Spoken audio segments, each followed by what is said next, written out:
안녕하십니까. 전공보건 합격 설명회 시작하도록 하겠습니다. 온라인 라이브라고 하니까 굉장히 또 어색하네요. 선생님들은 여기 앉아 계시진 않지만 각자 계신 곳에서 함께 참여하실 거라고 생각하고 기대하면서 시작해 보도록 하겠습니다. 제가 작년 그 합격 설명회를 한번 봤어요. 이제 지나고 나서 거의 1년 만에 오늘 강의에 오다가 설명회 오다가 이렇게 쭉 돌아봤는데 굉장히 감회가 새롭더라고요. 이게 1년 만에 다시 또 합격 설명회를 하게 되는, 뭐 그렇게 설명회를 계속 해온 지가 벌써 15년인데 작년에는 이제 세 분, 저까지 세 분이죠. 그래서 에스더 김동현, 에스더 이진 이렇게 세 명이 한 팀이 돼서 강의가 시작이 됐습니다. 올해도 그 팀 체제로 같이 강의를 하게 되고요. 합격 설명회는 제가 대표로 왔어요. 네, 여러분들 만날 때 혼자 왔습니다. 이제 오면서 이런 생각이 들었어요. 어떤 것을 설명회에서 말씀드리는 게 좋을까? 매년 사실 이게 첫 시간이기 때문에 거의 미팅 가면 처음 만날 때 그 느낌적인 느낌이 있잖아요. 어떻게 말을 꺼내야 될까? 무엇을 내가 좀 더 강조해야 될까? 이런 생각들이 들죠. 그러다가 올해는 이제 예년과 좀 다르게 제가 준비를 한 게 있는데요. 한번 보시면 잘 보이시는지 모르겠는데 이야기를 좀 해드리려고 합니다. 뭐 임용 시험을 준비하기 위해서 이 설명회를 들으시는 것은 다 같을 텐데 제가 재밌는 얘기를 하나 좀 하면서 시작을 하려고 하는데 어떤 사람이 그 나이아가라 폴, 그 나이아가라 폴에 미국하고 캐나다 그 경계에 있는 폭포에 갔다가 그 옆에 있는 강 같은 호수 같은 곳에서 물을 이렇게 푼 거예요. 그 너무 목이 말라가지고 컵을 가지고 물을 떠서 먹었습니다. 마셨죠. 열심히 마시고 나서 조금 있다가 보니까 이런 팻말을 본 거예요. 포이즌이라고 돼 있는. 여러분 이걸 딱 보니까 어떤 마음이 들까요? 이 사람이 물을 마시고 났는데 자기 목이 다 그 녹아 들어가는 그런 느낌이 드는 거죠. 이제 나는 망했구나, 죽었구나. 그래가지고 그 자리에서 죽지 않고 놀랍게도 가까운 병원까지 뛰어갔대요. 뛰어가서 의사를 만났는데 의사에게 내가 독을 마셨다고, 저기 물을 마셨는데 그게 독이라고 써 있었다고. 그러니까 의사가 별로 반응을 안 하는 거예요. 뭐 별로 걱정도 안 하고 이렇게 진찰을 해보더니 괜찮습니다 이러더래요. 그러니까 이 사람이 아니 내가 독을 마셨다고요 라고 하니까 의사가 당신이 읽은 그 포이즌이라는 단어는 영어로는 독이지만 이건 불어로는 낚시 금지라는 뜻이다. 이렇게 얘기를 하더라는 거죠. 근데 놀라운 건 뭔지 아십니까? 그 순간에 갑자기 증상이 사라져 버렸다. 좀 전까지 물 마시고 나서 이거는 나는 죽은 거다라고 생각하던 사람이 이게 독이 아니라고 하니까 갑자기 살 것 같더라는 거죠. 재밌지 않습니까? 제가 이걸 대학에서 강의를 하면서도 뭐 상당히 많이 활용을 했어요. 이게 어떤 시각이나 관점이 우리의 몸의 신체의 변화를 일으킬 수 있다. 우리 선생님들하고 나중에 또 정신간호 가면 공부를 하겠지만 일종의 신체화 증상이 나타나는 거죠. 자, 근데 실체를 알고 나면 다른 반응을 할 수 있다라는 겁니다. 자, 한 가지 좀 더 보여드리려고 하는데 이거 보이실까요? 네, 이게 뭘까요? 보이세요? 앵무새. 네, 뭐 선생님들이 이게 온라인에서 답을 하시는지 안 하시는지 제가 볼 수 없으니까 앵무새입니다. 앵무새. 맞죠? 자, 앵무새라고 동의하십니까? 네.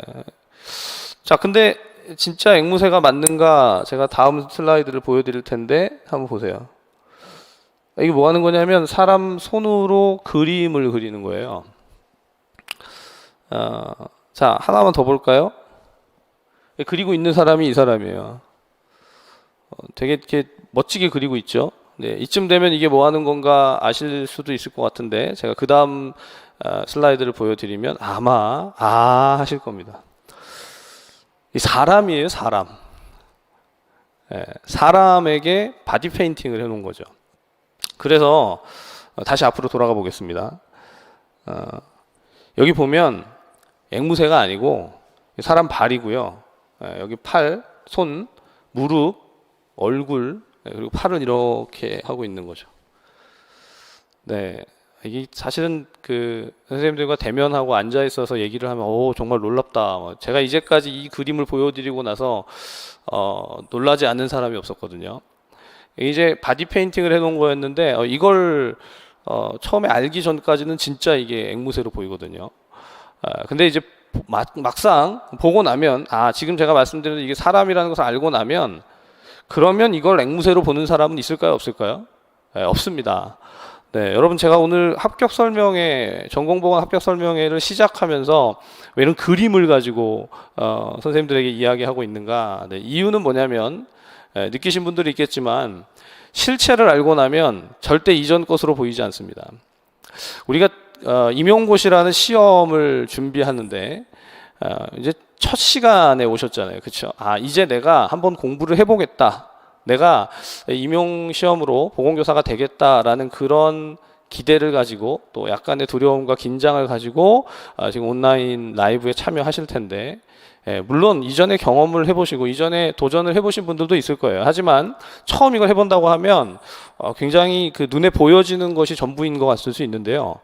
사실 실체를 알고 나면 이제 이거였구나 이렇게 생각할 수 있습니다.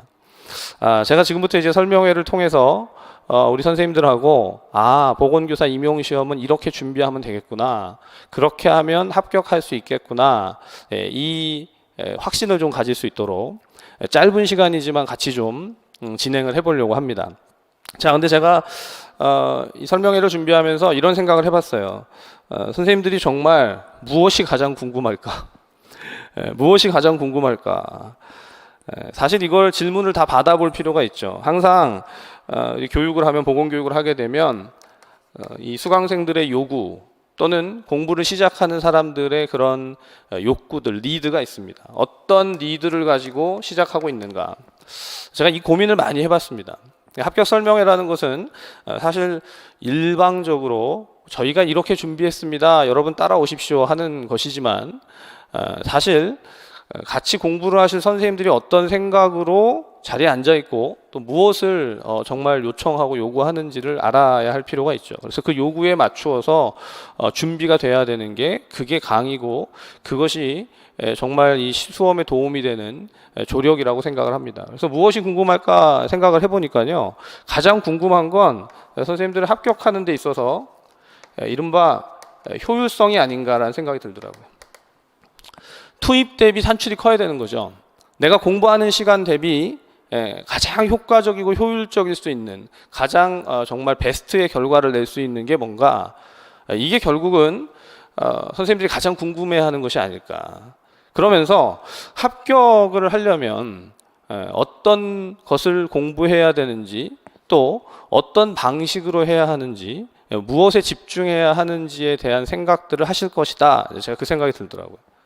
그래서 그것에 대한 답을 하려면 결국 무엇을 궁금해하는가를 잘 포인트를 맞추면 그 문제에 대한 해답, 해석이 필요한 거죠. 제가 제목만 썼는데 결국 선생님들이 생각하시는 문제라는 게 있잖아요. 그 문제를 어떻게 해결할 것인가. 제가 근데 작년에도 이런 얘기를 했었는데요. 우리 선생님들에게 처음 하니까, 제가 노량진까지 15년을 강의를 왔어요. 매주 왔습니다.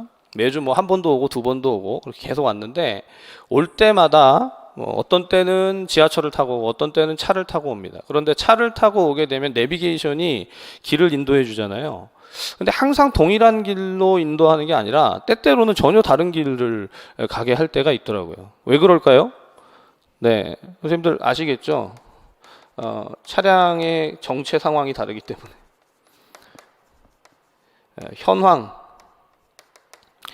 현재 상황에 따라 가지고 인도하는 데가 좀 다르더라고요. 오늘도 이제 강의장에 오면서 설명회로 오면서 제가 평상시 가던 길하고는 조금 더 다른 길로 와요. 약간 막히는 듯 했는데 조금 있으니까 확 뚫려 버리더라고요. 그래서 내가 원래 알던 길로 가지 않는 게 오히려 답이 될 수 있겠구나. 항상 가던 길로만 가다가 그 길이 아닌 다른 길을 선택했는데 오히려 더 도움이 되는, 제가 이제 저희 강의에 대해서 더 설명을 드리겠지만 우리 전공보건 팀에 있어서는 2020년 한 해 동안 강의를 하면서 이전까지 하지 않던, 제가 14년 동안 하지 않았던 방식으로 우리 교수님들을 모시고 에스더 이진 교수님과 팀 티칭을 하게 된 것이 완전 새로운 길이었거든요. 제가 1년 지나서 평가를 해봤는데, 이따가 또 우리 선생님들의 수강 후기들도 잠깐 좀 제가 말씀드리겠지만 1년을 지나서 보니까 너무 탁월한 선택이었다. 이건 정말 안 가본 길을 간 것이 잘한 것이다. 이런 생각이 들더라고요. 자, 근데 선생님들이 그 합격을 생각하고 어떻게 하면 합격할까를 고민하시고 그것에 대한 질문을 가지고 지금 이 설명회를 들으실 텐데, 그 문제를 어떻게 이해하고 어떻게 해석하는가. 자, 임용 시험이 있잖아요. 임용 시험이 있는데 이 임용 시험에서 무엇이 문제이고 또 무엇이 가장 어려운 것인가. 선생님들 이게요, 단순히 기출 문제를 말하는 게 아니라 임용 시험 전체를 준비하는 데 있어서 가장 어려운 게 무엇인가, 이걸 말씀드리는 겁니다. 그래서 이 문제는, 자, 우리는 지금 처음 시험을 맞닥뜨리니까 여러분들 지금 처음 이제 시험 준비를 하려고 설명회를 듣고 계시니까 아직 앞으로 어떤 일들이 펼쳐질지 모르잖아요. 사실은 이전에 겪었다고 하더라도, 저도 강의를 계속 해왔다고 하더라도 올 한 해에 또 어떤 상황이 펼쳐질지는 잘 모릅니다. 우리가 올해 지금 코로나를 겪고 있으면서 그전 해에서 코로나가 생길지 알았을까요? 몰랐죠. 전혀 몰랐습니다. 그렇게 발생할 문제들에 대해서 다 알지는 못하지만 적어도 지나왔던 그런 경험들을 통해서, 과정들을 통해서 이런 방식으로 대처하는 것이 가장 효율적이고 또 효과적이고 합리적이지 않나라고 생각할 수 있고, 그것을 제시해 줄 수 있는 것이 그것이 이제 저는 설명회에 필요라고 생각을 하거든요. 자, 그래서 이제 가장 중요한 거는 해석인 것 같아요. 무엇의 해석이냐? 문제를 풀 때도 해석이고, 수험 기간에 대한 해석을 하는 것도 해석이고, 또 강사에 대한 해석도 해석입니다. 선생님들이 지금 선택을 하셔서 이 소중한 시간 설명회를 들으신다면 분명히 저를 지금 이렇게 보시면서 판단을 하고 계실 거예요. 평가를 하고 계실 거예요. 이 사람이 생각보다 나이가 많네, 또는 이 사람이 보기보다 되게 딱딱하네, 또는 이 사람 보기보다 재밌는 얘기를 하네. 저도 재밌는 얘기를 하고 싶은 사람이에요. 근데 이게 온라인이 되니까 참 어색해요. 하지만 이런 해석들을 통해서 문제를 해결하고, 그래서 나의 그 현재 상황들을 풀어가는 게 필요하거든요. 그렇기 때문에 자, 이제까지 1년 동안 저희 강의를 듣고 공부해 오셨던 선생님들의 이야기를 듣지 않으면 저희들 강의를 하고 있는 강사들도요, 착각할 수 있습니다. 뭐냐면 나는 강의를 굉장히 열심히 잘했는데 근데 이게 정말 도움이 되나 안 되나, 그걸 실제 경험하고 있는 수강생들, 선생님들의 목소리를 듣지 않으면 알 수가 없죠. 저도 이제 이거를 굉장히 많이 간과해 왔던 사람이었는데, 올해는 좀 직접적으로 선생님들께 질문도 하고 어떻게 도와드려야 도움이 될 것인가. 그래서 이제 최근에 이제 수강 후기를 선생님들께 좀 여쭤봤어요. 생생한 체험 후기, 생생한 수강 후기, 다음 카페에 많이 올라가 있는데, 이것도 뭐 원래부터 선생님들께 막 수강 후기를 써달라는 게 아니라 제가 설명회를 준비하다가 이 그 강의 자체에 대한 인지가 좀 있어야, 선생님들이 김동현 전공보건팀, 김동현 에스더 이진 팀의 강의를 들어보신 분들의 이야기를 듣는 게 가장 정확하지 않겠습니까? 들어본 사람들이 자신들이 경험했던 걸 1월부터 11월까지의 모든 경험들을 생생하게 이야기하실 수 있을 테니까요. 강사는 강의를 하는 방식이라든가 어떻게 방향성을 잡고 가는가를 말씀드리지만, 실제로 그 경험을 한 것은 강의를 들어보고 실제 공부를 같이 해본 분들의 이야기들을 들어봐야 한다고 생각합니다. 근데 제가 보니까 그 선생님들의 후기에 공통점 몇 가지가 있는데, 첫 번째는 팀 티칭을 한 것이 정말 도움이 됐다. 제가 생각했던 게 정확하게 맞더라고요. 그러니까 혼자 강의하는 건, 우리 선생님들 전공간호학을 대학에서 한 교수가 전 과목 지역, 정신, 성인, 여성, 아동 가르치는 거 보셨습니까? 네, 그런 거 없거든요. 근데 희한하게 보건 임용이라는 그 시험을 대비하면서는 한 그 강사가 전체를 다 담당하는, 사실 뭐 저도 14년 동안 해왔지만 항상 그렇게 하다 보면요 어떤 특정 부분에서 부족함이 생기고 어려움이 생겨요. 근데 그것을 팀 티칭을 통해서 보다 더 전문화하고 특성화해서 잘 대처할 수 있도록 준비한 것이 그것이 가장 좀 유효한 접근이 아니었나 생각을 합니다. 팀 티칭에 대한 것이죠. 자, 그리고 두 번째는 이제 선생님들도 경험하시게 되겠지만 저희 팀이 밴드를 운영을 했어요. 밴드 스터디를 진행을 한 것도 재작년까지 2019년까지는 없었습니다. 밴드라는 게 없고 카페 안에서 다음 카페 안에서 제가 일정 부분 답을 해드리고 또 빠른 속도로 해드리려고 했지만 여러 가지 한계가 있었는데 밴드 스터디를 하면서 작년이 아니죠. 올해 2020년 아직 2020년이 안 끝났으니까 2020년 밴드 스터디를 하면서 굉장히 친밀하게 선생님들하고 의사소통을 했다. 이제 상호작용을 했다라고 생각합니다. 역시 선생님들이 그렇게 느껴주신 것 같아요. 이게 뭐냐면 내가 궁금한 게 있으면 물어보고 빨리 답을 얻어야 되잖아요. 그래야 그 다음으로 또 나가죠. 이게 막히거나 답답하면 계속해서 공부할 수가 없죠. 그런 부분들을 풀어드릴 수 있는 강사진, 교수진들이 서로 각자 맡은 영역 스페셜티를 가지고 거기에 대해서 대응을 하고 답을 해드리는 방식으로 계속 강의를 진행을 해왔습니다. 뒤에서 제가 조금 더 말씀을 드릴게요. 그래서 그 상호작용 자체가 상호작용을 하는 것도 중요하고요. 뭐가 또 중요하냐면 속도, 시간이 중요하죠. 얼마나 빠른 리스판스를, 빠른 피드백을 해줄 수 있는가. 이런 부분들을 선생님들이 실제로 또 좋게 느껴주시고 그것에 안정감을 느끼고 공부를 하시는 데 도움이 됐다라고 말씀을 많이 하시더라고요. 자, 그리고 이제 세 번째는 뭐냐면 이제 결국은 이론 강의도 중요하지만 나중에 모의고사를 봐야 돼요. 뒤에서 제가 모의고사의 관리에 대해서 설명드리겠지만 모의고사를 보고 모의고사가 실제로 해석되고 그렇죠. 이 모의고사는 이런 문제들이 어려웠습니다. 난이도가 어느 정도였고 평균이 얼마나 나왔고 그리고 전체적으로 선생님들이 어떤 문제들에 있어서 조금 더 답안이 정제될 필요가 있습니다. 이런 모의고사에 대한 관리적인 측면들에 대해서 상당히 좋게 평가를 해주셨습니다. 제 입으로 말하면 참 좀 부끄럽고 쑥스럽지만 카페 안에 써주신 선생님들의 그 글을 좀 읽어보시면 좋을 것 같아요. 그리고 사실 이런 이제 팀 티칭이나 밴드 스터디나 모의고사 관리에 대한 건요 엄밀히 말하면 이 강의의 전반적인 관리, 강의의 시스템적인 측면들, 팀 티칭이 되면서 새롭게 바뀐 부분들이 이런 것들인 거죠. 이것을 이제 아주 효율적으로 효과적으로 가져갈 수 있도록 전개했던 것이 2020년에 김동현 전공보건 팀에서의 그런 진행이었습니다.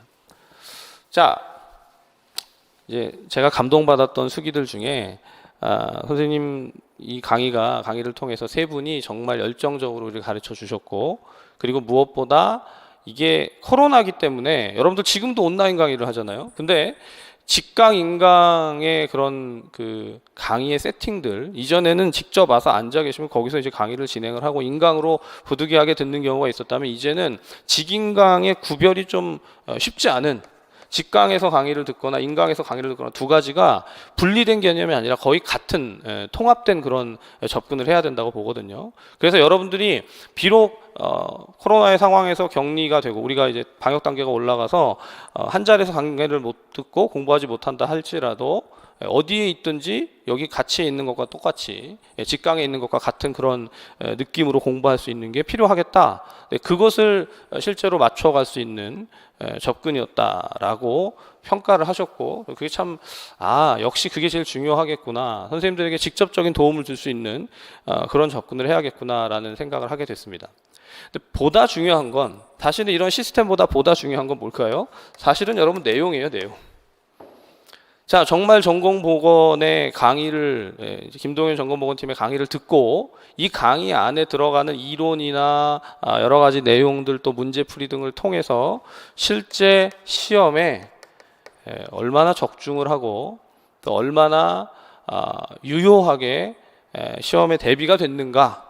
여러분 그건요 결국 합격자가 나와야 되잖아요. 지금 이제 1차 시험 합격이 아직 발표가 안 났습니다. 제가 기대하건대는 같이 공부하셨던 선생님들 정말 많이 합격하실 거라고 생각을 해요.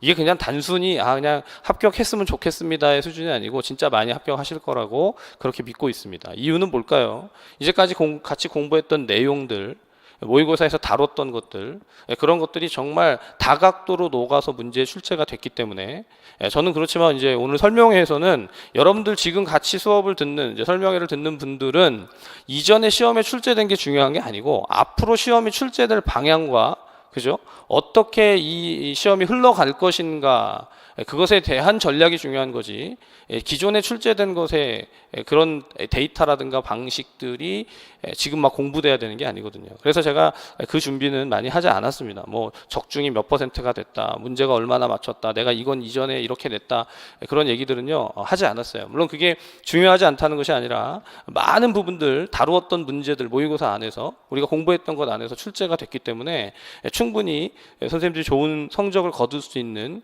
그런 기반이 됐다라고 자부하고 있습니다. 자, 그래서 이제부터 같이 임용시험에 이제 본격적으로 좀 뛰어들어 보겠다, 공부를 해보겠다, 내가 합격하기 위해서 시험을 준비하겠다고 생각하시는 분들에게 정말 필요한 그런 설명회가 됐으면 좋겠어서, 자, 임용시험의 개요부터 좀 말씀드리도록 하겠습니다. 자, 복잡하게 말씀드리지 않고요, 아주 간단 명료하게 정리를 해드리려고 해요. 임용시험의 개요는 크게 두 가지입니다. 제가 말씀드렸던 내용적인 측면에서 교육학과 전공이에요. 자, 교육학의 시험을 어떻게 대비할 것인지, 교육학 안에 무엇이 출제되는지, 정말 우리 박물관 안에도 훌륭하신 교육학 선생님들 많이 계시기 때문에 그 강의를 또 설명회를 들으시겠지만, 핵심은 교육학이 20점, 또 전공이 80점의 배점으로 시험 문제가 출제되고, 배점이 그렇게 되는 것이 중요한 게 아니라 이 안에서 출제되는 뭐죠? 출제 영역들, 출제 방식들. 자, 이건요, 여러분들 그 가이드북이 PDF로 올라가 있는데, 가이드북에 제가 정리를 다 해드렸어요. 거기 3페이지에 보면 교원 임용시험 및 보건교사 임용시험 개요해서 응시 자격부터 시험 과목까지 다 나열을 해드렸습니다. 이미 시험을 준비하고 지금 설명회를 들으시고 계시는 분들은 이 정도는 알고 계실 거라고 생각하지만, 그래도 간략하게 좀 알아보고 가는 게 좋겠습니다. 자, 뭐냐면 교육학은 1교시 60분 동안 시험을 쳐요. 논술형으로 한 문항을 시험을 치고요. 그리고 전공은 전공 A와 전공 B로 나뉘어지는데, 전공 A가 90분 12문제, 그 다음 전공 B가 또 90분 11문제 시험을 봅니다. 그러니까 토탈 전공은 23문제, 교육학이 1문제. 그러니까 24문제에 의해서 여러분들 당락이 결정이 되는 거예요. 문제 수가, 과거 이제 우리 간호학을 공부하신 분들은 물론 학교의 중간기말고사는 서술형이나 서답형이나 논술형이 출제될 수도 있지만, 대부분 다 이렇게 선택형이죠. 선택형의 문제들을 많이 보셨을 텐데, 보건교사 임용시험은 좀 다르죠. 그래서 서답형이라고 불려져요. 지금 말씀드린 교육학 1문제는 논술형, 전공 23문제가 서답형으로 주어지는데, 이 서답형이라는 게 참 이제 애매하죠. 처음 서답형이 등장했을 때는 이게 서술형, 그리고 기입형, 논술형, 이렇게 크게 세 가지의 형태를 가지고 설명을 했습니다. 그런데 최근에는 이제 논술이라는 형태를 전공에서는 빼버렸어요. 아마 채점 하기가 너무 힘들었을 거예요. 그리고 이제 서술형과 기입형으로 구분이 돼서 전공 A, 전공 B로 나뉘는데, 이거는 이제 편의적인 구분이지 사실 전공 A, B가 어떤 영역이 나뉘는 건 아닙니다.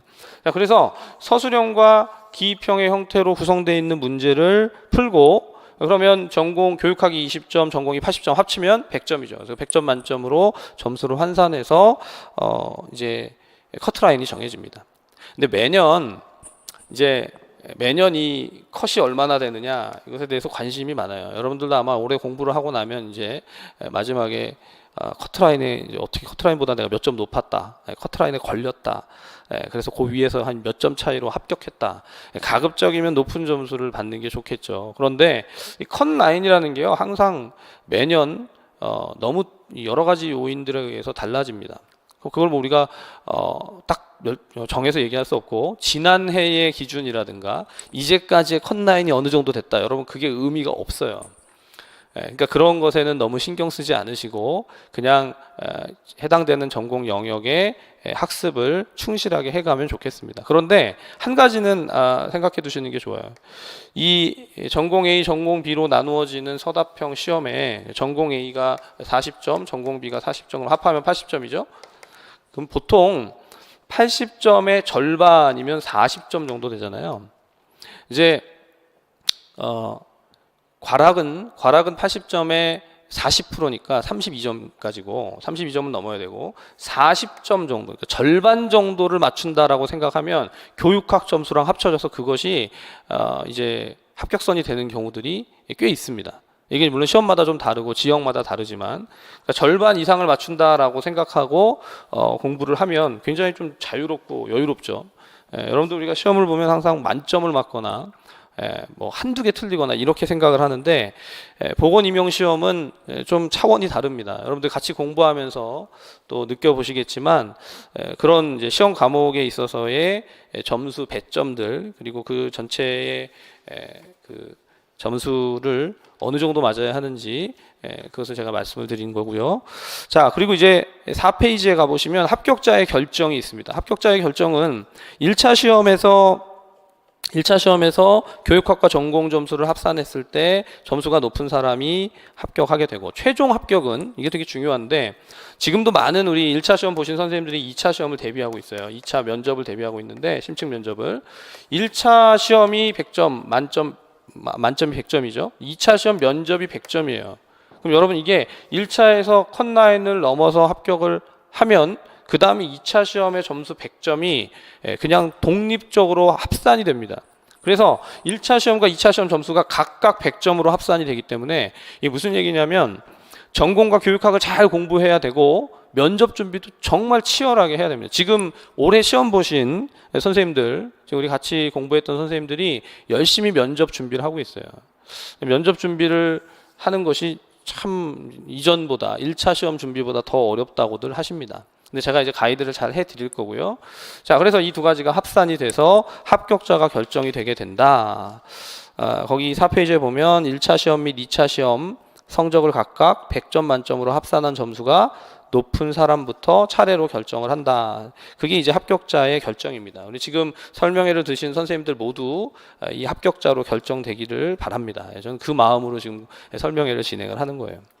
자, 그 다음 이제 사실 이 임용시험의 개요, 뭐 시험에 대한 과목, 그리고 그 과목들에서 어떻게 시험 영역이 또 시험 시간이 결정되는가 하는 것은 뭐 어렵지 않게 알 수 있는데 더 중요한 게 이거죠. 전공보건의 출제 경향. 자, 전공보건의 출제 경향은 제가 이미 과목들을 언급을 했지만 지역, 정신, 성인, 여성, 아동간호학 이제 이 5개의 과목으로 이제 전체의 영역을 카테고리를 나눕니다. 사실 요 5가지의 과목이 5개의 과목이라고 보건 임용 영역에서 한정을 해놓은 게 아니고 저희 팀이 강의를 하면서 그리고 제가 이전에 강의를 하면서 해왔던 분류예요, 나름대로.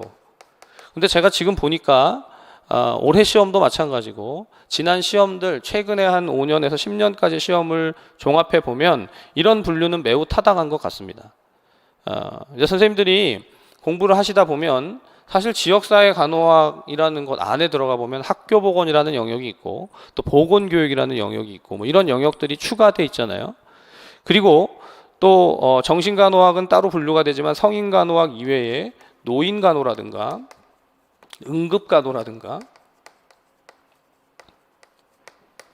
병태생리라든가 양리라든가 이렇게 특정 영역들이 좀 구분되어 있는 것 같은 부분이 있습니다. 그러나 이런 영역을 이것을 과목을 또 다 따로 구분해 가지고 학습을 하는 건 굉장히 비효율적이다라는 게 제 결론이에요. 이제까지 강의를 하고 선생님들 가이드를 해드리면서 보니까 5과목으로 분류하는 것은 굉장히 타당하고 매우 효율적이다라는 결론에 이렇습니다. 더 확신을 가지고 그렇게 강의를 하는 게 맞다고 봐요. 그리고 출제된 것을 보면 굳이 뭐 숫자를 지금 다 말씀드릴 필요는 없지만 지역과 정신이 대략 45%에서 50%인데 거의 절반으로 보시면 됩니다. 지역사회간호학과 정신간호학, 그리고 성인간호와 여성아동간호학이 합쳐서 50%의 비중을 갖는다고 보시면 거의 정확해요.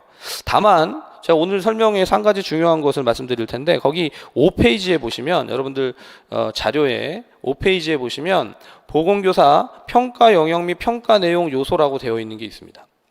보건교사 평가 영역 및 평가 내용 요소에 보면 자, 5페이지부터 나오는 학교보건, 그리고 다음 페이지 넘겨보시면 지역사회간호학, 7페이지에 정신간호, 8페이지에 기초간호과학, 그리고 건강사정, 성인간호, 9페이지에 아동간호, 모성간호, 그리고 10페이지로 가면 응급과 노인간호로 구분되어 있어요. 아니, 좀 전에 5가지로 나눈다고 했는데 이 영역은 그럼 뭐냐? 자, 여러분 히스토리를 조금 아셔야 돼요. 제가 이제 앞으로의 방향이 중요하지만 지나갔던 과거에 이제 어떻게 이것이 설정되고 세팅됐는가를 말씀드리는데, 제가 정확하게 기억하는 게 2008년에 보건교사 임용 시험이 이렇게 좀 형태가 바뀌고 주관식에 대한 중점으로 넘어가면서 지금 벌써 2020년이잖아요. 그렇죠? 이제 22년을 대비하는 2022학년도를 대비하는 시험까지 가고 있는데, 이때 교과 교육학, 자, 교과 교육학과 교과 내용학이라고 해서 대부분 임용의 그 과목들이 교과 교육학과 교과 내용학으로 전공이 구성된다, 이렇게 설명을 했어요. 근데 이제 보건교과는 뭐 보건상담 영향이 그런데 보건교과는 특별히 교과 교육학이라고 설정된 게 없습니다, 여러분. 그렇죠? 다 교과 내용학, 100% 교과 내용학이에요. 그래서 교과 내용학이라는 게 뭐냐면 우리 전공 과목의 내용들이 다 들어가는 겁니다. 지금 이제 지역, 정신, 성인, 여성, 아동에 해당되는 거죠. 근데 이 교과 내용학에 포함되어져 있는 내용들이 어떤 것인지를 카테고리를 나누고 이른바 분류를 하는 거죠. 누가 분류를 하냐면 출제하시는 교수님들이 분류를 했어요.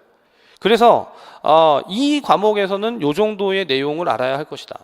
자, 예를 들면 지금 5페이지에 보시면 학교보건이라고 되어 있는데 거기 보세요. 학교보건의 의의와 기능, 학교보건의 역사와 정책의 변화, 학교보건 관련 법, 자, 보건 관련 인력 다 읽진 않겠습니다. 밑으로 좀 내려오면 자, 13번에 학교 건강 평가, 또 14번에 학교 환경 관리 및 안전과 폭력 사고 예방 관리. 자, 그리고 마지막 19번에 보시면 보건실 운영의 공문서 관리까지. 이런 내용들이 학교 보건이란 영역 안에서는 다루어져야 한다라고 분류를 해 놓은 거예요. 그리고 6페이지 가보시면 지역사회 간호학. 자, 지역사회 간호학도 한번 볼까요? 지역사회 간호학의 첫 번째, 지역사회 건강의 이해, 또 지역사회 간호 관련 이론, 또 6번에 가면 가족 간호 과정, 그리고 13번에 산업보건관리, 16번에 산업재해 통계 지표, 이렇게 포함되어 있는 내용들을 우리가 이 보건임용평가 영역이라는 것 안에서 확인할 수 있습니다. 제가 이 말씀을 왜 드리냐면 임용에 출제되는 문제들을 이렇게 볼 때마다 우리가 이런 생각을 해요. 아니, 이런 문제를 왜 보건교사 임용시험에 문제를 내는가? 여러분 그런 얘기 들어보신 적 있으세요? 혹시 이제 임용 공부를 하면서 주변에서 공부하는 분들의 이야기를 듣거나 또는 뭐 카페라든가 여러 가지 뭐 SNS라든가 거기서 정보들을 얻으시는 경우가 많잖아요. 요즘은 정보의 홍수 속에 살기 때문에 정보가 없어서 공부를 못한다 할 수 없습니다. 자, 그런데 거기 보다 보면 이런 얘기들을 해요. 어떻게 이런 문제를 냈냐? 도대체 말도 안 되는 문제를 출제했다. 이게 도대체 보건교사 시험하고 무슨 상관이 있느냐?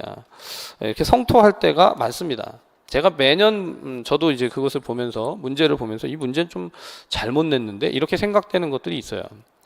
자, 근데 지금 방금 말씀드렸던 이 영역, 보건교사 임용 시험에 있어서의 보건 임용의 평가 영역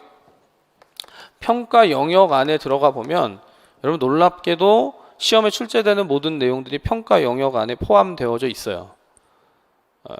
그러면 이제 이런 생각이 들죠. 도대체 평가 영역은 어떻게 정해진 거냐? 이건 보건교사 시험이 생기기 전부터 간호학의 학습 영역 안에 포함되어 있는 것을 평가 영역으로 구분해서 보건교사 영역 안에 임용 안에 들여온 거예요.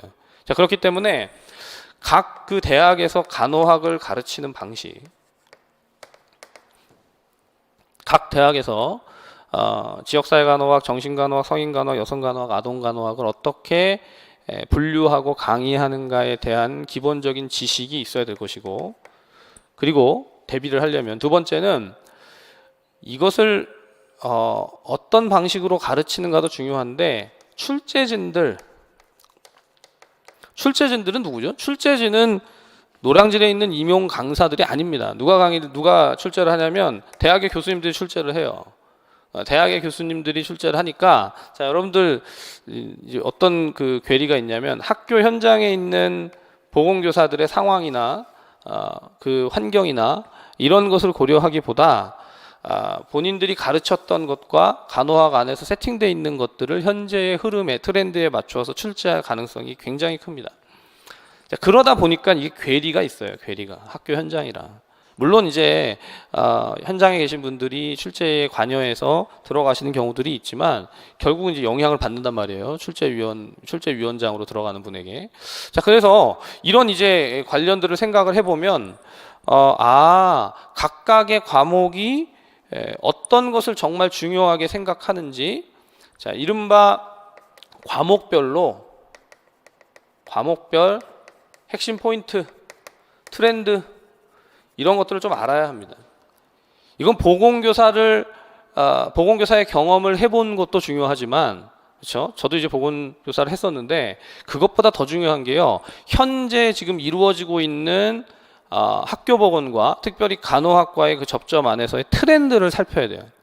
이런 방식을, 이런 영역을 중요하게 여기는구나 하는 것을 살펴야, 그래야 학습의 방향이 나옵니다. 여러분, 저는요, 그 임용 강의를 하면서 제가 해야 되는 역할은 이거라고 생각했어요. 여러분들이 어떤 것을 학습하고 어떤 것을 공부해야 시험을 볼 때 가장 좀 덜 당황할 수 있을까. 지금까지 그것을 가이드해 왔고 앞으로도 강의를 그렇게 할 텐데, 이 부분이 정말 중요한 거죠. 그래서 출제 경향들을 살펴보는 것은 사실 그냥 전공보건의 출제 경향이 뭐 지역사회 간호학이 몇 %가 출제됐고 정신간호가 몇 % 출제됐고 이런 거는 굉장히 피상적인 그런 해석이고 분석이고, 뭘 하셔야 되냐면 각각의 과목들에 있어서 정말 중요한 영역이 무엇인가를 우리가 아주 좀 깊이 잘 볼 필요가 있습니다. 그걸 이제 해가는 과정들, 자, 지역사회 간호학에서 정말 중요한 게 뭐냐, 정신간호에서 정말 중요한 게 뭐냐, 성인간호에서 정말 중요한 게 뭐냐, 이렇게 본질적으로 접근을 하면요, 그러면 오히려 임용 시험이 아주 우스워질 수 있습니다. 쉬워지는 거죠. 자꾸 이제 시험의 포인트를 맞추니까, 시험의 포인트를 맞춰야 되는 건 맞지만 시험의 포인트를 맞추다 보니까 자꾸 헛다리를 짚어요. 요번엔 이거 했다가 또 다음엔 저거 했다가, 그럼 출제자가 출제의 방향을 바꿀 때마다 그럼 이제 계속해서 흔들려 버리는 겁니다. 동의하시지 않습니까? 그러니까 어떻게 준비를 하냐면, 그래, 출제자는 결국 대학에서 이 과목들을 가르치시는 교수님들이니까 그러면 이 과목이 가지는 핵심적인 요소들이 무엇인지, 지금 이렇게 보건임용의 평가 영역이 나와 있는 것을 잘 생각하면서 그 영역들을 기반으로 해서 베이스를 잘 다지는 거예요. 자, 제가 이렇게 말씀을 드리면 분명히 이런 생각이 드시는 분들이 있을 거예요. 아니, 말은 쉬운데 그걸 어떻게 해요, 어떻게. 그걸 혼자 못하죠. 각 과목들을 내가 혼자 분석하고 그것을 해석하고 거기서의 중요도를 판단하고 그에 따라서 공부를 하고 혼자 할 수 있으면, 그걸 우리가 독학이라고 하지 않습니까? 독학을 할 수 있으면 여러분들 강의가 필요 없죠. 노량진에서 이런 강의들을 안 들으셔도 되겠죠. 하지만 제가 경험을 하고 강의를 해보고 또 수험생들과 만나서 계속해서 도움을 드리면서 보니까 이 혼자 하기는 힘든 일이에요. 근데 같이 하고 또 함께 하면 할 수 있습니다. 뭘 할 수 있냐면 재미있게 공부할 수 있어요. 이제까지 간호학 공부를 제대로 안 했어도, 사실 자, 국시 보잖아요. 여러분들 중에 국시를 현재 대비하는 아직 졸업하지 않은 학생들도 강의를 듣는 경우가 있더라고요. 자, 그런데 지금 재학생, 졸업 예정생들이 아닌 국시를 보고 이미 임상에 갔다가 한참 시간이 지나서 공부하시는 분들이라고 생각해 보시면, 국시 보고 나서 지금까지 이 지식이 남아 있으십니까? 저는 없더라고요. 예, 국시 때 공부한 거, 이전에 공부했던 거 다 이제 휘발해 버렸어요. 예, 그냥 완전히 싹 다 백지화 돼 버린 것처럼. 근데 일부 기억을 하죠. 왜냐하면 임상에서 경험했던 것들, 내가 삶 속에서 실제 근무를 하면서 겪었던 것들은 머릿속에 남아 있거든요. 예, 체화되어 있는 거, 체화되어 있는 거. 근데 그런 것에 연결된 문제들은 쉽게 풀지만 과목들 각각이 정말 중요하게 여기는 그런 영역들에 대해서 머릿속에 구조가 안 짜져 있어요. 정리가 안 돼 있습니다. 그래서 임용을 딱 준비하려고 하면 머릿속에 두려움이 딱 생겨요. 이 전 과목을 어떻게 내가 다 하지? 답답하죠. 불안하기도 하고 또 긴장되기도 하고. 그렇기 때문에 여러분 제가 지금 설명회를 하는 겁니다. 걱정하지 마시라고. 네, 결론은 버킹엄, 결론은 항상 최고인데 정말 중요한 것은 여러분들 잘 오셨고 설명회를 통해서 이제 같이 공부하게 되면 합격할 수 있습니다. 제가 예전에 이런 얘기를 잘 못했는데요. 이제 하려고요. 왜냐하면 강의하는 강사가 자신감이 없으면 여러분들 듣는 여러분들도 자신감이 없어요.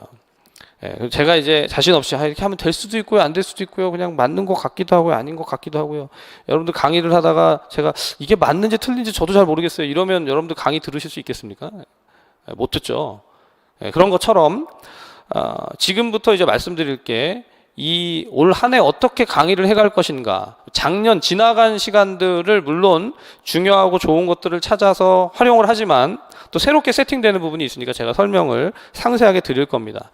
자, 합격 전략의 개요는요, 개요는 한 해의 강의가 어떻게 진행되는가와 그 다음 여러분들이 거기서 어떻게 하셔야 되는가를 제가 설명을 드릴 겁니다. 자, 그래서 보통 이제 합격 설명회에서는 강의 계획을 말씀드려요. 지금부터 이제 강의 계획을 제가 잘 말씀드릴 거예요. 근데 강의 계획 이전에 한 가지 합격 전략에 아주 중요한 거, 정말 중요한 거, 제가 시작할 때 막 그림도 보여드리고 그랬잖아요. 여러분들 정말 중요한 걸 하나 말씀드리려고 하는데 여러분들 마음. 자, 제가 정신간호를 주로 담당하기 때문에 정신간호에 보면 인지치료라는 게 있습니다. 인지치료에는요, 사람의 사고와 감정과 그리고 행동, 이게 다 상관관계가 있다, 서로 관련돼 있다는 얘기를 해요. 근데 특별히 뭐가 중요하냐면 이 생각, 사고가 중요합니다. 사고. 사실 이제 마음이라고 했는데 마음은 감정이 아니고요. 마음은 내 중심에서 가지고 있는 그런 아이디어, 생각이에요. 내가 어떤 생각으로 지금 나아가고 있는가. 자, 근데 제가 지금 합격 전략의 개요를 말씀드리기 전에 왜 여러분들한테 이게 중요하다고 하는지 아십니까? 제가 강의 계획을 지금부터 말씀드릴 텐데 여러분들이 이걸 들으시면서 그래, 나도 저렇게 따라가서 저렇게 같이 공부해서 합격을 해야지라고 마음을 먹으면 그렇게 될 가능성이 커요. 그런데 합격 계획대로 한다고 정말 합격할 수 있을까라고 생각을 하면 이미 제가 말씀드리는 전략은 여러분들에게 유효함이 좀 떨어질 수 있습니다. 아니, 어떻게 아직 시작도 안 했는데 그럼 확신을 가지고 자신감을 갖느냐. 여러분, 그거는 앞으로 벌어질 일들에 대한 불확실성에 대한 두려움이나 불안은요, 누구나 다 가지고 있어요.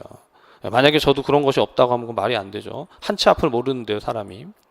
어떤 문제가 출제될지 또 앞으로의 공부의 방향이 어떻게 되어질지 잘 알 수 없지만 그럼에도 불구하고 마음을요, 생각을 좋은 방향으로, 긍정적으로, 바람직한 방향으로 가지고 불안과 두려움과 이런 걱정들을 좀 내려놓고 약간 투사같이, 그렇죠, 적극적으로 진행을 하는 거예요. 나중에 또 설명드리겠지만 우리 몸에 유전자가 있대요. 유전자가 두 가지 종류의 유전자가 있는데 도전자형이 있고 걱정쟁이형이 있습니다. 누가 더 시험에 잘 합격하는지 아십니까? 도전자형인 사람. 좀 틀려도 돼. 내가 잘 모르는 건 뭐 패스하고 내가 아는 건 잘 쓰고 나오지, 뭐 이렇게 생각하는 사람. 시험을 대비하면서도 내가 한번 해보지 뭐 이렇게 하는 사람들은 성공할 가능성이 크다. 이게 많은 연구들에서 나오죠. 근데 이제 태생적으로 태어나서 지금까지 걱정쟁이형으로 살아왔던 사람도 자꾸 방향을 도전자형으로 바꾸면요, 유전자가 바뀐대요. 여러분, 이거 연구 결과예요. 자, 그래서 지금부터 이제 제가 올해 강의의 계획들을 좀 설명을 드릴 텐데 여러분들 마음속에 좀 기대를 하고 들으셨으면 좋겠고, 무엇보다 강의 계획의 포인트는요, 어떻게 흘러가는가를 좀 아실 필요가 있어요. 자, 이걸 이제 나는 강의를 들어봤어. 나는 이미 다른 강사의 강의를 들어봤고 뭐 다른 곳에서도 공부를 해봤고 내가 다 해봤기 때문에 이거 다 알아. 이러면 이제 아무런 기대가 없거든요. 그런데 저희 팀이 김동현, 에스더, 이진, 전공보건 팀이 강의 계획을 어떻게 선생님들에게 제시하고 그리고 선생님들이 함께 가시기를 원하는가를 말씀드릴 때 나도 요즘 올해 이제 따라가면서 이렇게 이 시기들마다 같이 공부를 하게 되면 내가 전공을 정리하고 준비하면서 시험을 잘 볼 수 있겠구나 이렇게 이제 생각을 하면서 듣는 거죠. 자, 크게 여러분들 그 자료에 보면 여러분들 가이드에 보시면 몇 페이지부터냐면 27페이지 이하의 강의 계획이 나와 있습니다. 27페이지 이하에 요약되어 있는 강의 계획이 있는데 제가 여기다가 다시 요약을 했어요. 자, 결국은 네 파트로 나뉩니다. 뭐냐면 1월부터 4월까지는 이론이에요. 이론. 자, 이 이론 강의 안에서는 지역, 정신, 성인, 여성, 아동 이렇게 앞에서 말씀드렸던 5가지 파트가 그대로 순서대로 갑니다. 가장 좀 심플하고 가장 효율적으로 정리하는 게 아닌가 생각해요. 이제 꼭 나오는 질문이 어떻게 4개월 만에 이걸 다 합니까? 라고 질문을 하세요. 우리가 대학에서 공부를 할 때 이 각각의 과목들을요, 여러분 4개월 만에 한 과목을 뛸 수 있나요? 못 뛰어요. 한 학기 우리가 생각하면 지역사회간호학 제 기억에 한 학기가 아니고 2학기 동안 원투로 나눠서 공부를 했고 나머지 뭐 정신간호, 성인간호 다 이 시간이 걸리는 게요. 한 학기 이상씩을 뭐 보통 2학기씩은 배정을 합니다. 그런데 그걸 4개월 만에 끝낸다? 4개월이면 횟수로 치면 16주거든요. 16주. 여러분 가능할까요? 말이 안 됩니다. 불가능해요. 그런데 그럼 왜 이렇게 하느냐? 자, 임용시험은 몇 년을 준비하는 시험이 아니고 올해 1월부터 강의 이제 새로 시작되는 해에 1월부터 강의가 시작돼서 11월까지 시험의 준비가 완결돼야 되는 그런 코스로 과정으로 진행이 됩니다. 그래서 여러분들이 전체 과목을 가장 빠른 속도로 그러면서 빠짐없이 전체를 훑어볼 수 있는 최적의 시간으로 4개월을 잡은 거예요. 여러분 이거는 어떤 분들은 4개월이 아니라 뭐 5개월도 하고요, 6개월도 하고요, 뭐 3개월도 하고요. 3개월은 보통 없지만 이렇게 시간들을 다르게 하는데 그건 결국 그 강의를 진행하는 강의자들의 생각이 반영이 된 거예요. 근데 저희 팀은 4개월을 가장 최적이라고 봤습니다. 왜냐하면 4개월을 하고 끝나는 게 아니고 그 다음 이어지는 5, 6월달 심화 이론이 이제 2달이죠. 8주 다시 위에서 했던 내용들을 한 바퀴 돌리는 거예요. 한번 기본 이론으로 강의를 지역부터 마지막 아동까지 쭉 진행을 하고 그리고 나서 5월부터 6월까지 2달 동안 8주 동안 심화 이론이라는 강의를 통해서 역시 지역에서부터 아동까지의 강의가 진행이 됩니다. 그래서 1월부터 5, 6월까지는요 다 이론 강의예요. 이론 강의. 여러분들 우리가 이론 강의를 이미 나는 열심히 공부를 많이 해봤다라고 하는 분들은 이론 강의가 필요 없다라고 생각할 수 있는데 처음 지금 임용을 준비하면서 이론 강의를 듣지 않는다는 건 거의 사상두각을 짓는 것과 다름없습니다. 차근차근 강의를 들으면서 학습을 할 필요가 있어요. 특히나 이제 1, 4월, 5, 6월 동안 강의를 진행하면서 제가 과거에는 대학의 교재인 강론서를 가지고 강의를 한 적도 있었는데 강의 교재를 저희가 맥이라는 교재를 써요. 맥 1권, 2권까지 있었는데요. 이제 올해는 3권까지 좀 확장을 해서 강의의 내용이 강론서의 내용들을 충분히 좀 커버하고 선생님들에게 필요한 내용들 정말 시험에 출제되는 것들을 다룰 수 있도록 그렇게 맥 1, 2, 3권을 통해서 기본 이론 강의를 진행을 할 겁니다.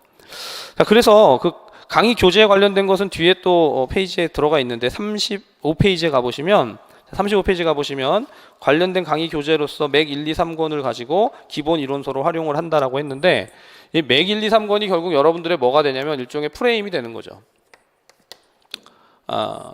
단권화를 하거나 시험 마지막까지 계속해서 반복해서 공부할 수 있는 회독을 높이게 되는 그런 교재로 활용될 수 있습니다. 자, 그리고 두 번째 진행되는 5, 6월 달에 심화 이론 옆에 강론 강독이라고 되어 있는 강의가 있어요. 자, 일단 1, 4월에 강의를 진행을 하면서 전체를 한번 흐름을 잡고 그 다음 5, 6월 달에는 그것을 조금 더 심화하면서 돌리는데 이때는 5, 6월 달에 심화에서는 뭘 하게 되냐면요, 여러분 그 암기를 하는 것에 초점을 두게 됩니다. 그래서 암기의 맥이라는 책이 나올 거예요. 암기의 맥. 수강 후기들을 보면 선생님들께서 작년 강의에서도 저희가 암기장을 좀 후반부에, 너무 후반부에 드려서, 하지만 그게 또 도움이 되고 거기서 적중도 했다라고 말씀을 하셨는데 5월 달에 암기의 맥이 나올 겁니다. 그래서 1, 4월에 공부했던 것을 기반으로 5, 6월 달에는 암기에 어느 정도 한번 그림을 그려보는, 암기 그림을 그린다는 게 무슨 얘기냐면 본격적인 암기가 시작되기 전에 워밍업을 한다라고 생각하시면 됩니다. 자, 그래서 5, 6월 달 이론 강의까지가 진행이 되고, 자, 강론 강독은, 그런데 맥을 공부하고 암기의 맥을 보면서도 항상 좀 걱정되는 파트가 뭐냐면 강론서예요.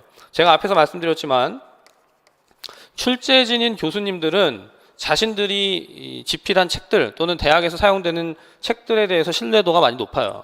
그래서 그것이 계속 또 개정이 됩니다. 여러분들 대학 교재가 매년 바뀌잖아요. 그 바뀌는 내용들, 개정된 내용들을 이제 트렌드를 잡아드리는 거죠. 올해는 책이 바뀌었는데 이런 내용들이 더 추가됐습니다. 그래서 어떤 내용들이 추가됐는지, 무엇이 더 바뀌었는지, 그런 것들을 가지고 여러분들이 현재 같이 공부하고 있는 이 영역 안에서 정확하게 그 부분을 추가할 수 있도록 그렇게 강의를 해드릴 거예요. 자, 그래서 1월부터 6월까지 이론 강의를 쭉 듣고 나면 그러면 이제 이론은 끝나게 되죠. 한 가지 이제 1, 4월 달에 추가되는 것이 기출 분석이 있는데, 이론 강의와 함께 출제됐던 문제들에 대해서 분석을 하고 그 문제들의 응용 문제까지, 이제 과거에는 심화 분석의 맥이라는 책이 있었는데요. 그 책을 지금 기출 분석에 같이 좀 엮어가지고 책을 내려고 합니다. 그래서 선생님들이 이제 1, 4월 달에 이론을 보면서 사실 어떤 부분에 있어서는 약간의 문제, 이건 이제 퀴즈 형태 내지는 좀 단순한 간단한 문제들인데, 그런 문제들을 가지고 연습을 해볼 수 있는 강의가 1월부터 6월까지 진행이 돼요. 자, 이걸 다 하고 나면 7월부터 시작되는 강의는 그냥 단순하게 한마디로 말하면 문풀이에요. 문제풀이. 그래서 7월부터 9월까지는 문제풀이 강의가 진행이 되는데, 문제풀이가 역시 순서는 지역에서 정신, 성인, 여성, 아동으로 진행됩니다. 여러분들 27페이지에 보면 나와 있죠. 그래서 7, 8월에 지역 정신, 8, 9월에 성인, 여성, 아동. 그래서 영역별 문풀이 12주에 걸쳐서 진행이 되게 되어 있습니다. 근데 이제 보면 올해 강의를 해보니까 7, 8, 9의 영역별 문제풀이를 할 때 선생님들이 이론이 또 막 생각이 안 나고 정리가 안 되는 것 같아요 하는 파트들이 있더라고요. 그래서 그것을 제가 파노라마로 정리를 하는 게 정신간호 파노라마 특강이고, 또 학교보건 파트를 그렇게 정리하는 게 또 학교보건 파노라마 특강입니다. 근데 정신과 지역사회 간호를 이렇게 특강으로 만들었는데 이제 다른 과목들도 암기를 한번 같이 좀 연습해보는 시간이 필요할 것 같아서 거기 암기 특강은 9월 달에 지역 정신, 성인, 여성, 아동 총정리를 하는데, 5, 6월 달에 암기의 맥으로 한번 공부했던 것을 9월 달에 다시 한번, 2번 반복하는 거죠. 그러니까 선생님들과 이론 강의를 진행하고 문제풀이를 가면서 이론에서 했던 것들을 다시 암기를 통해서 점검하는 것까지를 9월 마지막 주까지 완결하는 거예요. 굉장히 좀 재밌을 것 같지 않으세요, 여러분? 이게 구성이 이론, 문풀, 보통은 이 두 가지의 구조로 갔었는데, 지금 이제 올해 강의 계획은 이론에다가 기출 응용의 문제풀이를 하고, 그렇죠? 기출 응용의 문제풀이와 심화 이론까지, 그리고 여기 이제 강론 강의의 강론 개정 영역들을 반영하는 것을 이론 강의 안에서 다 커버하고, 그다음 문제풀이에 가서 암기 복습과 이론의 리뷰, 이론의 리뷰가 이루어진다고 볼 수 있습니다.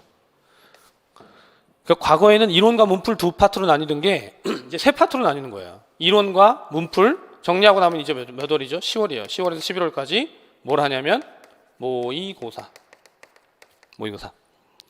그래서 모의고사는 실전이 있고 최종이 있습니다. 최종 또는 파이널인데, 자, 이 실전 모고나 최종 모고까지 진행하고 이제 시험장에 가시면 돼요. 근데 모의고사는 선생님들, 모의고사로서의 가치가, 모의고사는 항상 실전처럼 연습하는 그런 가치가 있죠. 이건 이제 느껴보셔야, 직접 해보셔야 알아요. 근데 이제 많은 선생님들이 모의고사가 정말 저희 팀과 함께 하면서 도움이 많이 됐다고 하시는데, 제가 보면 모의고사는 앞에 내용이 잘 정리된 상태이면 연습을 하는 거지만, 자, 우리가 이렇게 공부를 하고 왔다고 해서 모든 게 다 기억이 나나요? 아니에요, 아니에요.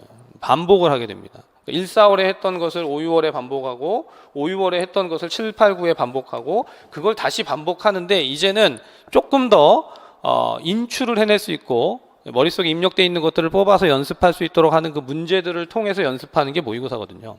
자, 그래서 이론, 문풀, 모의고사의 3단계로 진행을 하면서 선생님들과 같이 그 1년 과정이 진행되어 간다라고 볼 수 있습니다. 자, 강의의 흐름을 이렇게 잡아서 말씀을 드렸는데, 각각의 그 강의 계획들, 매 월마다 1월에서 4월까지 이론 강의, 또 기출 분석 강의, 또 강론 강의, 또 문제풀이 안에서 진행되어지는 영역별 문제풀이와 그리고 파노라마 강의들에 대한 것은 제가 강의 계획서 안에 일부 담아놨고, 또 궁금하시면 언제든지 질문하시고 그러면 제가 답을 드릴 텐데, 자, 중요한 건 이겁니다. 사실 지금까지 그 설명회의 내용으로 말씀드리는 강의 계획의 전체 흐름은요, 그 강의 계획과 그리고 강의 안에서 어떤 내용들이 사용이 되는가, 어떤 이제 교재들이 쓰이는가, 이것은 여러분들 다 충분히 확인하실 수가 있을 텐데, 제가 앞에서 말씀드렸던 마음가짐이라든가 내가 어떻게 공부를 하겠는가, 공부에 대한 그런 결심이나 결의가 중요하다고 말씀드렸잖아요. 사실 이것에 선행되는 게 하나 있어요. 그게 뭐냐면 비전과 목표입니다. 그렇죠? 네. 처음 시작할 때 제가 오늘 설명회를 시작하면서 선생님들께 전체를 다 보고 나면, 그렇죠? 실체를 보고 나면 그러면 이게 이거구나라고 할 수 있다고 했는데, 그런 그 도전을 하거나 우리가 접근을 하는 데 있어서 가장 우선돼야 되는 게 내가 이걸 왜 하는가가 있어야 되죠. 네. 지금 임용시험 준비를 하는데, 임용시험 준비하는 이유가 뭐죠? 아니, 그 당연히 교사가 되는, 보건교사가 되는 것이다. 여러분도 지금 보건교사의 그 보건교사를 임용하는 보건교사의 인원이, 선발하는 인원 자체가 굉장히 늘어 있다고 생각하는데 더 늘어날 수도 있어요. 이건 우리가 알 수가 없습니다. 인원을 뭐 어떻게까지 확장할 것이냐, 어떻게 줄일 것이냐, 이건 국가의 정책 속에 나오지만, 코로나 사태를 겪으면서, 코로나 이런 상황들을 겪으면서 보건 영역에 대한 중요성은 굉장히 커진 것을 여러분들이 알 것이고, 그리고 실제 이제 학교 안에서 그 역할들이나 영역들이 굉장히 더 확장이 될 수 있고 더 좀 중요해지는 그런 때가 됐습니다. 그래서 당연히 여러분들이 지금 설명회를 오기 전에 나는 임용시험을 봐서, 보건 임용시험 봐서 교사가 될 거야 라고 생각을 하셨을 것이고, 그냥 돼 볼까 말까 뭐 이런 생각이 아니라 정말 내가 한번 해보겠다라고 하면 그 생각을 가지면, 그 비전과 목표를 가지면, 그러면 도전을 보다 더 적극적으로 할 수 있는 것이죠. 그래서 지금까지 이제 어떻게 보면 2022년 강의의 진행을 쭉 한번 풀어드렸습니다. 이걸 짧은 시간 안에, 지금 딱 1시간 안에 선생님들과 앞으로의 1년을 쭉 펼쳐본 건데, 어떻게 진행될지는 제가 이 짧은 시간 안에 다 표현하거나 설명할 수가 없죠. 이게 왜냐하면 각자의 상황, 각자의 현재 상태, 그렇죠? 내가 처해져 있는 그런 상황들에 따라서 학습의 방법이나 또 시간이나 여건들이 다 다를 수 있기 때문입니다. 그래서 같이 공부한다는 건요, 목표를 같이 두고 각자 여러 가지 상황 속에 놓여져 있는 동료들이죠. 어떤 선생님께서 수강 후기에다가 교수님들이 정말 임용시험을 준비하는데 동료 같았다, 파트너 같았다, 이런 글을 써주셔서 제가 되게 감동을 받았는데, 동료 의식을 가지고 공부를 할 수 있으면 좋겠다라는 생각입니다. 이제 강의를 하는 저와 에스더 이진 교수님은 선생님들의 공부를 대신해 주는 게 아니라 공부를 하는 것을 도와드리는, 조력하는, 그렇죠? 옆에서 서포트 해주고 지지해주고 어떻게든 잘 할 수 있도록 도와주는 역할이고, 공부는 누가 해야 되냐면 선생님들이 직접 공부를 하셔야 돼요.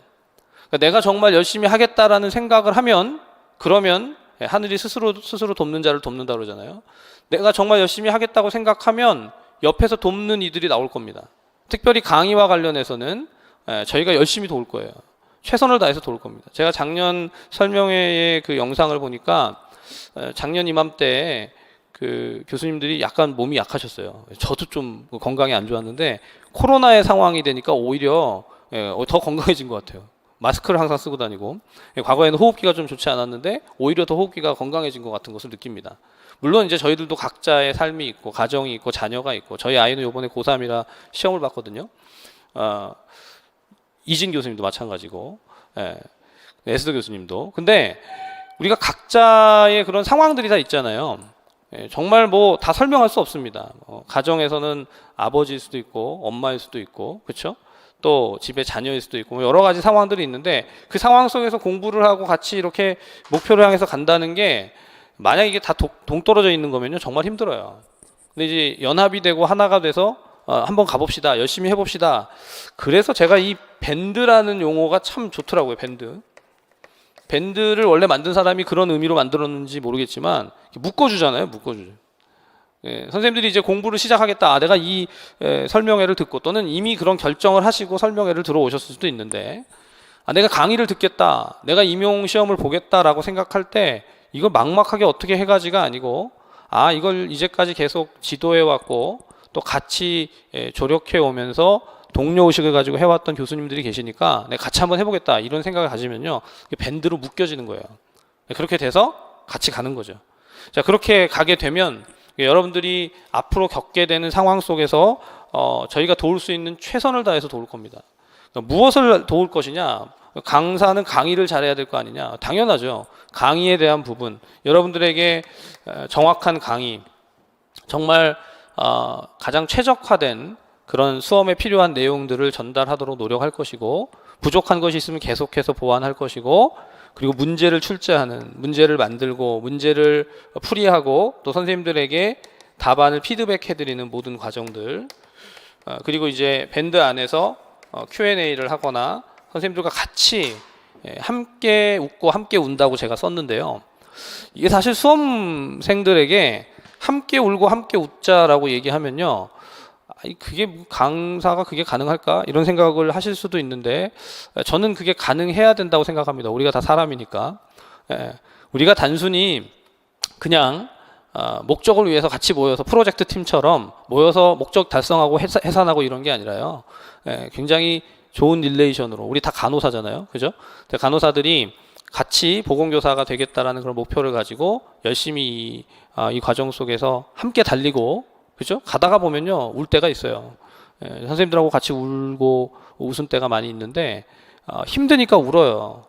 근데 이제 뭐 온라인상에서 대면하지 못한 상태에서 선생님들의 마음을 어떻게 다 헤아리겠습니까? 하지만 그럼에도 저희들 최선을 다해서 그 선생님들의 상황과 환경 속에서 공부할 수 있도록 도와드리고 또 강의하고 그렇게 조력하도록 할 겁니다. 그러니까 설명회에 이제 마무리를 해야 되는데, 저의 비전과 목표는 이래요. 선생님들의 비전과 목표와 같이 맞아가기를 원하는데, 사람이 자신이 원하는 일을 잘 감당할 수 있도록, 그렇게 서갈 수 있도록 돕는 자가 되고 싶다. 사랑과 섬김으로 돕고 싶다. 그게 제 비전과 목표입니다. 그래서 노량진에 지금까지 있는 것 같아요. 이제 벌써 15년이니까 제 인생 속에 우리 저희 같이 강의하시는 에스더 이진 교수님도 마찬가지지만 저는 이제 제 인생의 3분의 1을 노량진에서 보낸 것 같거든요.